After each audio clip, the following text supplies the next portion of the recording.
ابھی کتنے خوبصورت زندگی کے اصول بتا گئے ہمیں.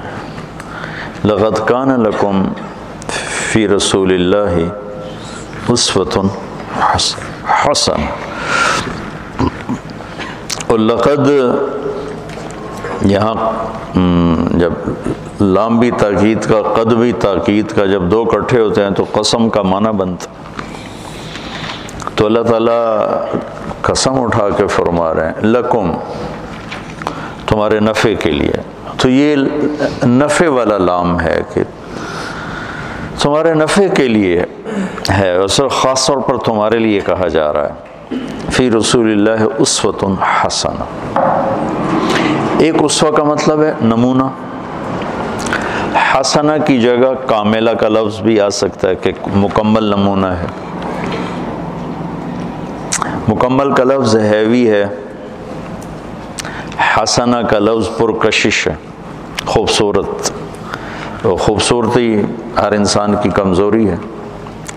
ہر انسان مرد ہو یا عورت، بچہ ہو یا بچی ہو، خوبصورتی کی طرف کھنچ جاتا ہے.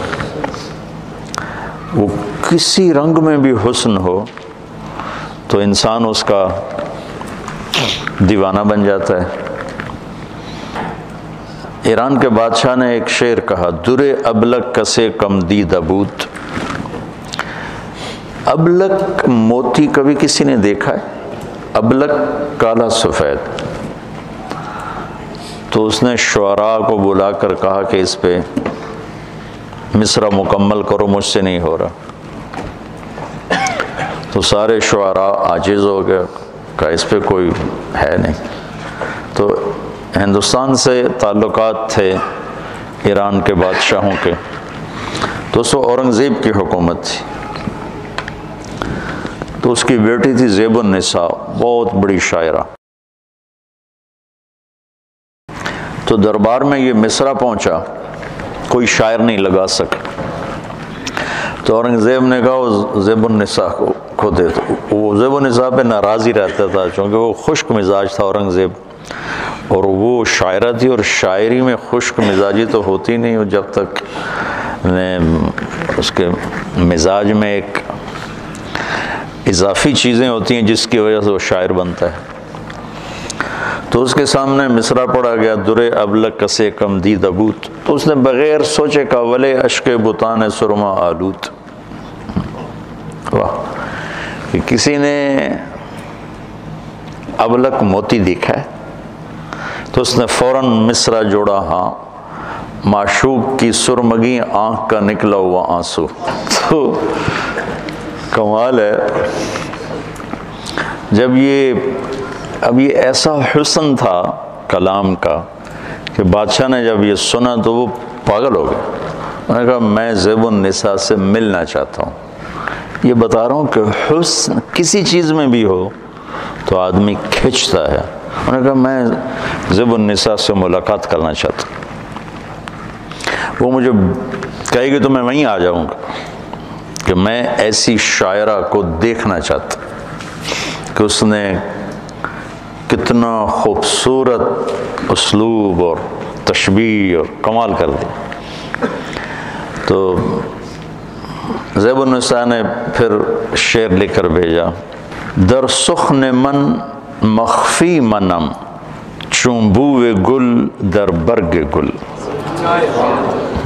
میں اپنے کلام میں اس طرح پوشیدہ ہوں جیسے پھول میں خوشبو پوشیدہ ہوتی. ہر کے دیدن میل دارد در سخن بیند مرا. جسے مجھے دیکھنے کا شوق ہے وہ مجھے میرے کلام میں دیکھ لے. ہر کے خواہی میل دیدن، ہر کے خواہی میل دارد در سخن بیند مرا. فارسی بھول بھلیاں ہو گئی، اتنی پڑھی بھی نہیں تھی.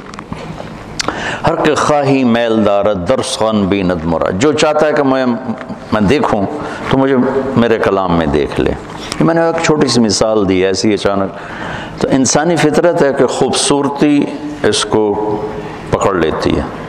تو میں قربان جاؤں، اللہ نے کہا تمہارے لیے حسین ترین اگر زندگی گزارنا چاہتے ہو تو میرا نبی ہی نمونہ ہے. چونکہ ایک ہے زندگی خوبصورت ہو، ایک ہے اسباب زندگی خوبصورت ہوں، کپڑا ایسا ہو، سواری ایسی ہو، گھر ایسا ہو، برتن ایسا ہو، یہ تو اس کا علم تو ہمیں معلوم، لیکن زندگی خوبصورت ہو یہ علم ہم نہیں جانتے. یہ سب اللہ کے پاس ہے، اور اللہ کے بعد پھر اللہ کے محبوب پہ اتارا گیا. ما ينطق عن الهوى ان هو الا وحی یوحی. تو ایک ہماری کمزوری ہے حسن پرستی. تو اللہ نے اس لحاظ سے اتنا خوبصورت لفظ استعمال فرمایا، کاملہ کی بجائے مکمل. ایک وزن ڈالتا ہے کہ میں مکمل ہونا پڑے گا. اور حسن، حسن کا ہر کوئی دیوانہ ہے.